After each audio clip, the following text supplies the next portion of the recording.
Today we're going to talk about the Internet of Things, or IoT. Now that sounds super futuristic, right? Well, you might be surprised to hear that its story actually begins with a university soda machine. Yeah, I know, it sounds like a weird question. A soda machine from 1982? What could that possibly teach us about the future? Well, the answer is kind of everything. You see, that one machine planted the seed for an idea that is right now connecting our entire world. Okay, so picture this. It's 1982. You're a computer science student at Carnegie Mellon, and you've got a serious problem. You walk all the way across the department for a Coke, only to find it's either empty or, maybe even worse, it's just been restocked with warm cans. A genuine first-world problem. So what did these brilliant students do? A few of them hooked the machine up to the ARPANET, which was kind of the granddaddy of the internet. And just like that, the machine could report on its inventory and, most importantly, how long each can had been chilling. This was, believe it or not, one of the very first smart devices. And that little soda machine, it's the perfect early blueprint for this exact definition.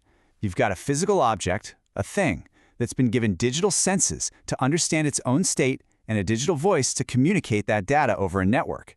That simple desire for a cold Coke helped kickstart this whole revolution we now call the Internet of Things. So to really wrap our heads around this whole ecosystem, the best way to think of it is as a giant digital nervous system for the physical world. I mean, it's designed to do the same things our own bodies do. Sense what's happening, process that information, and then react to it. And just like our own nervous system, you can break it down into three main parts. First, you've got the devices. Think of these as our senses. Then, you've got gateways. These are kind of like our reflexes. And finally, you have the platforms, which are the big one, the brain. Let's dig into each of these. All right, first up, the devices. These are the boots on the ground, the front lines of the IoT. We're talking about millions, soon to be billions, of sensors and machines out there in the real world, just gathering information. They're the eyes, the ears, and the digital nerve endings of this massive system. So what are they sensing? Well, pretty much anything you can imagine. We're talking about a temperature sensor in a refrigerated truck, a motion sensor that knows an office building is empty, an IP camera watching a factory floor for safety, or even the heart rate monitor you might be wearing right now. Every single one is grabbing a tiny, specific piece of data from the world around it.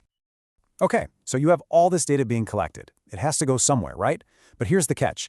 A lot of these devices speak different digital languages. You've got Bluetooth, Zigbee, all sorts of things. They can't just connect straight to the internet. That's where the gateway comes in. A gateway is like a local translator and an air traffic controller all in one. In our nervous system analogy, it's like the spinal cord. It handles local signals before sending the important stuff up to the brain. And here's where it gets really clever. The gateway has a choice. It could just blindly send every single piece of raw data up to the cloud. But think about it. That would be super slow, and it would clog up the network like crazy. The much smarter way to do it is to process some of that data right there, on the spot, locally, at what we call the edge of the network. It's exactly like a reflex action. You know, when you touch a hot stove, you pull your hand back instantly, way before your brain has even had time to think, ouch, that's hot. And that brilliant idea, it has a name. Edge computing. It's all about putting computing power right where the data is being collected. This allows for almost instantaneous analysis and reaction. A self-driving car is the perfect example. It can't wait to send camera data to the cloud, have the cloud think about it, and send a signal back to brake. No way. It has to happen in a split second. It needs that reflex. That's edge computing. Okay, so after the edge, where does the really important data go? It goes to the brain. And that brings us to the IoT platform. This is the central command center, usually sitting up in the cloud. All the important filtered data from the gateways ends up here. This is where it's all stored, analyzed, and turned into something genuinely useful. It's the foundation that lets developers build apps that actually do something with all this information. And believe me, this part of the ecosystem has just exploded. The number of these digital brains, these platforms, more than doubled in just 4 years. And that really tells you something, doesn't it? It shows how critical they are. Because without a platform to make sense of it all, you just have billions of sensors screaming into the void. It's just noise. All right, so we have our senses, our reflexes, and our brain. We've got the whole system. Now let's talk about what it actually does. How does this all come together to solve real problems in the real world? Take manufacturing. Sensors can pick up on tiny vibrations in a machine that tell you it's about to break down. That triggers a maintenance alert, and you prevent a super expensive shutdown. Or think about transportation, shipping something sensitive like food or vaccines. Sensors can monitor the temperature in real time and send an alert if things get too warm. In a hospital, this is a great one. IoT tags on wheelchairs or pumps mean a nurse can find critical equipment instantly instead of wasting precious time searching. Even in retail, smart shelves can feel when they're getting light and automatically reorder more stock. See, each one is like its own little mini nervous system, working away. So what happens when you connect billions of devices and they are all sensing, reporting, and reacting 24/7?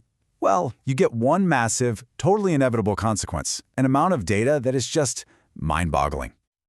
Look at that number, 1 trillion. That's the number a major chip designer, ARM, estimates could be connected by 2035. A trillion digital senses, all constantly collecting data. This tidal wave of information has a name, and it's what we call big data.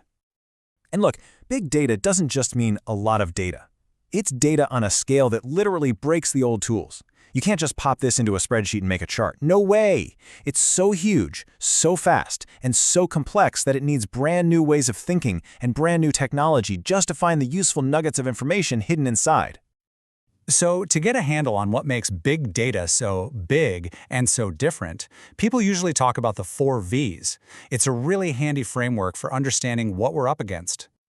Okay, let's run through them. First, volume. That's the sheer scale, the trillion devices. Next, velocity. That's the crazy speed the data's flying at us. Then, variety. This means it comes in all shapes and sizes. And last, veracity. This one's important. It's about whether you can actually trust the data. Is it accurate? Let's just double-click on variety for a second, because this one is huge. You have structured data. That's the nice, neat stuff that fits perfectly in a spreadsheet.